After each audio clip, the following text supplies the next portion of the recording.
Mari kita tengok subtopik 2.5 iaitu alkohol. Apakah itu alkohol? Alkohol ini merupakan satu sebatian organik, maksudnya dia mempunyai unsur karbon, hidrogen dan juga oksigen. Alkohol mempunyai kumpulan hidroksil iaitu OH group sebagai kumpulan berfungsi. Formula alkohol ialah CnH2m tambah 1 OH. Jadi bila anda perhatikan alkohol, biasanya dia ada kumpulan hidroksil seperti ini, OH group, kumpulan hidroksil OH dan juga ini.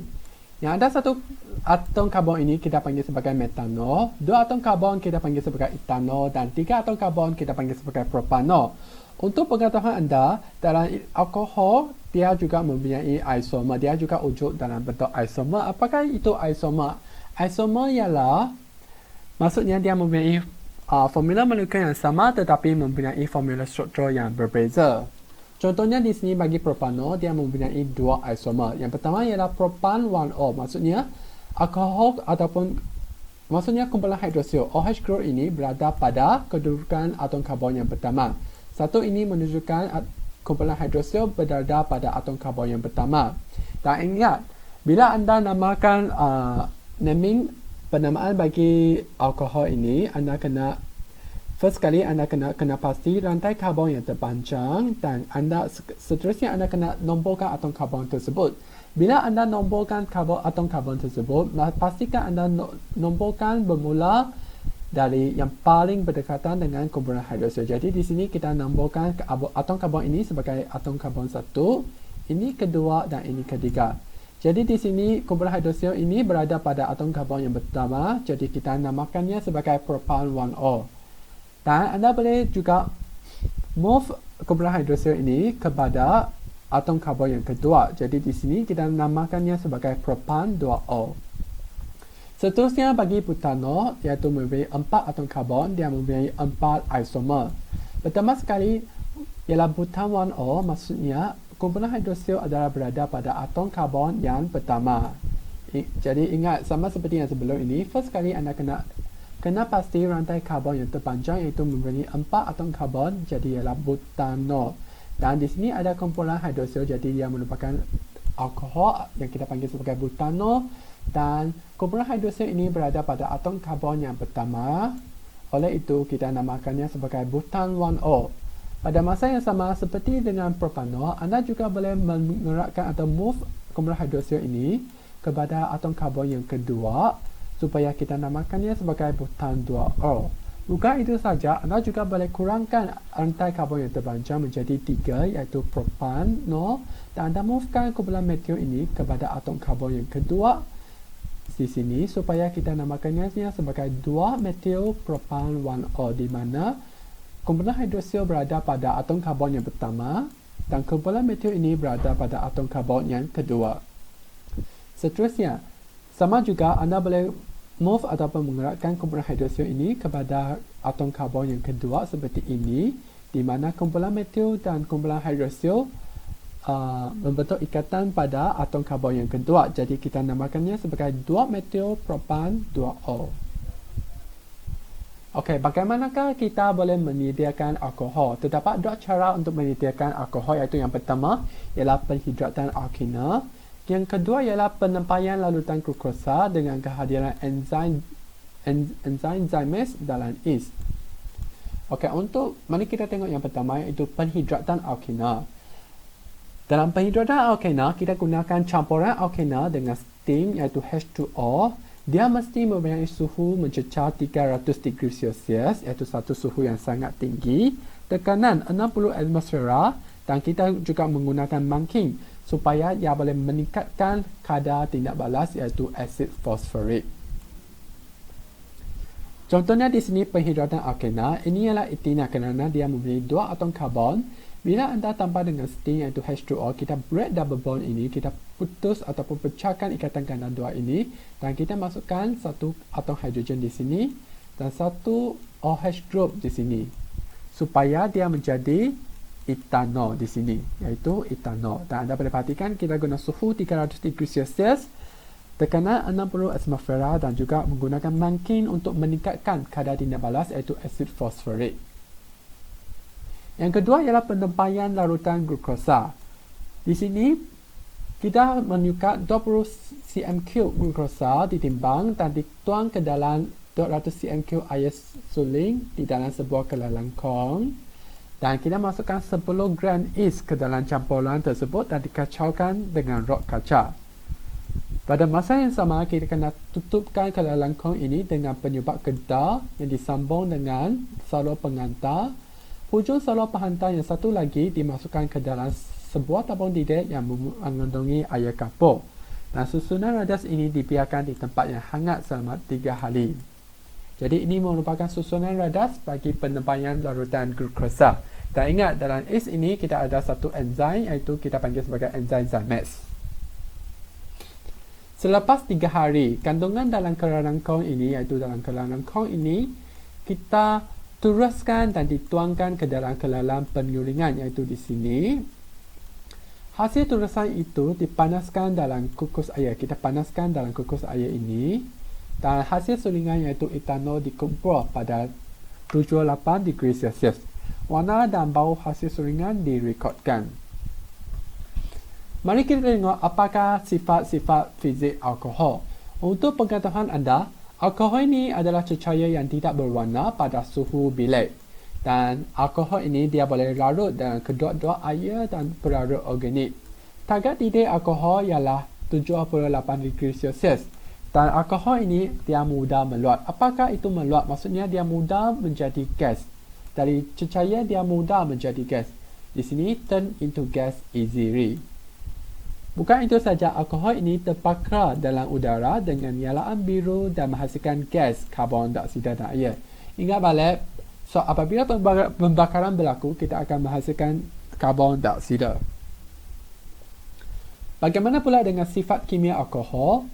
Alkohol ini mempunyai kumpulan hidroksil sebagai kumpulan berfungsinya dan dia akan mempunyai 3 tindak balas iaitu tindak balas pembakaran, combustion reaction, tindak balas penoksidaan ataupun dalam BI kita panggil sebagai oxidation reaction. Dan setiap kali bila anda tengok tindak balas penoksidaan, maksudnya kita mesti menggunakan ejen penoksidaan seperti larutan kalium manganat. Dan ketiga ini ialah tindak balas penhidratan. Ingat, penhidratan ini maksudnya kita guna air dan pendihidratan maksudnya kita buang molekul air. Jadi mari kita tengok tindak balas yang pertama iaitu tindak balas pembakaran. Pembakaran rengkat alkohol akan menghasilkan karbon dioksida dengan air. Contohnya di sini ini adalah metanol akan terbakar dalam udara iaitu dengan oksigen untuk menghasilkan gas karbon dioksida dan juga air. Bagaimana pula dengan tindak balas penoksidaan? Alkohol ini akan mengalami penoksidaan dengan menggunakan ejen penoksidaan seperti sini yang kita guna ialah larutan kalium dikromat untuk menghasilkan asid karboksilik. Dan salah satu persamaan adalah seperti ini. Maaf, sini. Bila etanol mengalami penoksidaan, dia akan menghasilkan etanoic acid atau asid etanoik. Contohnya, etanol dioksidakan oleh ejen penoksidaan untuk menghasilkan asid etanoik. Jadi susunan radas adalah seperti ini. 5 cm3 larutan kalium dikromat dituangkan ke dalam sebuah tabung didek. Seterusnya 10 titis asid sulfurik pekat. Ingat, asid sulfurik pekat ini dia bertindak balas ataupun dia digunakan sebagai manking. Dia ditambahkan ke dalam tabung didek. Dan seterusnya 2 cm3 etanol ditambah ke dalam campuran tersebut dan dipanaskan dengan berhati-hati sehingga mendidih. Hasil sulingan yang kita dapat iaitu asid etanoik dikumpul dalam sebuah tabung uji. Yang ketiga ialah tindak balas pendihidratan.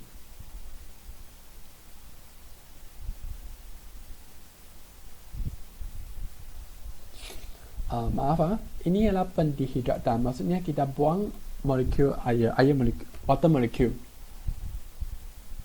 Jadi tindak balas pendihidratan maksudnya kita buangkan air. Contohnya di sini ialah propanol. Dia akan menghasilkan propina dan menghasilkan air juga kerana air telah telah buang air tersebut. Alkohol mengalami pendihidratan untuk menghasilkan alkena. Contohnya di sini ialah inilah. Propanol mengalami tindak balas pendihidratan untuk menghasilkan propina dan menghasilkan susunan radar bagi tindak balas pendihidratan alkohol adalah seperti ini. Sedikit kaca kita rendangkan dengan etanol dan masukkan ke dalam tabung tidur. Tabung tidur itu diapit secara mendaftar iaitu horizontal dengan bahagian tengah tabung tidur dipenuhkan dengan sepihan porselin. Sepihan porselin ini kita panaskannya dengan kuat. Kemudian, kaca ini dihangatkan dari semasa ke semasa untuk menghasilkan wad etanol. Ingat balik, yang first kali kita rendangkan kaca ini dalam etanol. Jadi, bila anda panaskannya, dia akan menghasilkan wad etanol.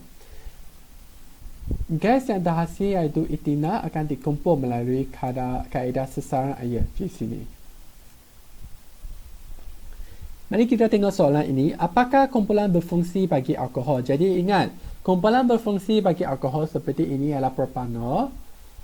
Kumpulan berfungsi ialah kumpulan hidroksil iaitu OH group. Jadi jawapannya ialah B.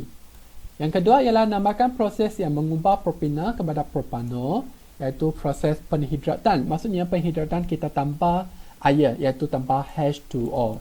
Jadi di sini kita boleh tukarkan propina menjadi propanol dengan memutuskan ataupun memecahkan ikatan ganda dua di sini dan kita masukkan hidrogen dan juga OH group supaya dia menjadi propanol. Dan bila anda mau tukar propanol menjadi propina, anda boleh guna proses pendihidratan. Mari kita tengok soalan ini. Raja di bawah menunjukkan susunan radar bagi tindak balas is dengan larutan glukosa. Jadi di sini ke dalam kong kita masukkan glukosa tambah dengan is. Ingat, dalam is itu kita ada enzim zymase. Apakah hasil yang diperoleh dalam kelangkong selepas beberapa hari? Jadi hasilnya ialah etanol dan dia akan membebaskan gas karbon dioksida. Jawapannya ialah C. Yang berikutnya manakah boleh melakukan tindak balas pendihidratan? Maksudnya pendihidratan ini kita buang air. Jadi etanol ini boleh melakukan tindak balas pendihidratan untuk menghasilkan etina. Ingat ya, kita contohnya di sini etanol ada OH. Kita buang air molekul water molekul supaya dia boleh menghasilkan etina. Seterusnya, Raja menunjukkan formula struktur bagi suatu sebatian karbon. Mari kita tengok soalan ini. Raja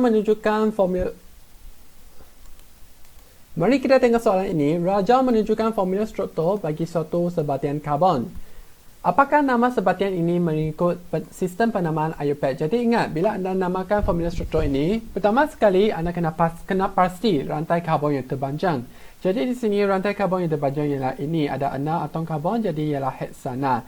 Dan anda boleh perhatikan kumpulan berfungsinya ialah kumpulan hidroksil, maksudnya dia ialah heksanol. Dan bila selepas anda kena pasti rantai atom karbon yang terpanjang, anda kena nomborkan atom karbon tersebut. Dan bila anda nomborkan atom karbon tersebut, pastikan anda nomborkannya bermula yang paling berdekatan dengan kumpulan hidroksil ini. Jadi di sini, ini merupakan karbon 1, atom karbon kedua, atom karbon ketiga, atom karbon keempat, atom karbon kelima, dan juga atom karbon yang keenam. Jadi anda boleh perhatikan kumpulan hidroksil ini berada pada atom karbon yang kedua. Jadi ialah heksan 2O. Dan pada atom karbon yang ketiga ada satu kumpulan metil dan atom karbon yang kelima juga memiliki satu kumpulan metil. Jadi jawapannya ialah 3, 5 dimethyl hexane O. Jawapannya ialah C. Sebatian A mengalami tindak balas pendihidratan, maksudnya kita buang air mengikut persamaan yang berikut. Contohnya di sini, A ini apabila kita guna sepihan porselin panas, dia akan menghasilkan alkena dan juga air. Sebatian yang manakah mungkin ialah A. Jadi A ini mesti satu alkohol iaitu C. Ini ialah etanol. Dia akan mengalami tindak balas pendihidratan untuk menghasilkan etina dan juga menghasilkan air. Pecah menunjukkan susunan radar bagi pendihidratan propanol, maksudnya kita buang air. Jadi di sini, kaca ini dirandam dalam propanol dan kita panaskan sepihan porselin dan juga kita hangatkan kaca ini supaya dia akan menghasilkan wad propanol. Gas S yang dihasilkan menyawarna air bromin. Jadi, formula molekul bagi gas S ialah C3H6 iaitu gas propina. Jawapannya ialah C.